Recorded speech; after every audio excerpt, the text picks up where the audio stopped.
بسم الله الرحمن الرحيم. عن أبي بن كعب رضي الله تعالى عنه أن رسول الله صلى الله عليه وسلم قال: إذا كان يوم القيامة كنت إمام النبيين وخطيبهم وصاحب شفاعتهم غير فخر.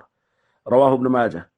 نبی کریم صلی اللہ علیہ وسلم نے ارشاد فرمایا، جب قیامت کا دن ہوگا تو میں نبیوں کا امام اور ان کا خطیب ہوں گا اور ان کی سفارش کرنے والا ہوں گا، اور فرمایا یہ بات میں بغیر کسی فخر کے کہہ رہا ہوں۔ دوستو، تین باتیں، تین فضیلتیں جو تمام تر انبیاء پر نبی کریم صلی اللہ علیہ وسلم کو قیامت کے دن حاصل ہوں گی، ان کا اس حدیث میں ذکر ہے۔ نمبر ایک، حضور نے فرمایا میں نبیوں کا امام ہوں گا۔ دوسری روایت میں حضور نے فرمایا انا قائدہم یوم القیامہ، میں ان کی قیادت کرنے والا ہوں گا قیامت کے دن، یعنی میں ان سے آگے ہوں گا۔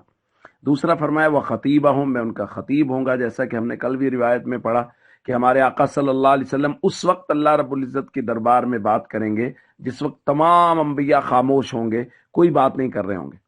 اور تیسرا فرمایا وصاحب شفاعتہم، اور میں ان تمام لوگوں کی طرف سے سفارش کرنے والا ہوں گا، انبیاء کی طرف سے بھی، جیسا کہ کل کی روایت میں ہم نے پڑھا کہ نبی کریم صلی اللہ علیہ وسلم کو شفاعت کبریٰ حاصل ہوگی، اور نبی کریم صلی اللہ علیہ وسلم اللہ رب العزت کے دربار میں تمام لوگوں کے حساب کتاب کے شروع کرنے کی سفارش اور شفاعت فرمائیں گے اور وہ قبول کر لی جائے گی۔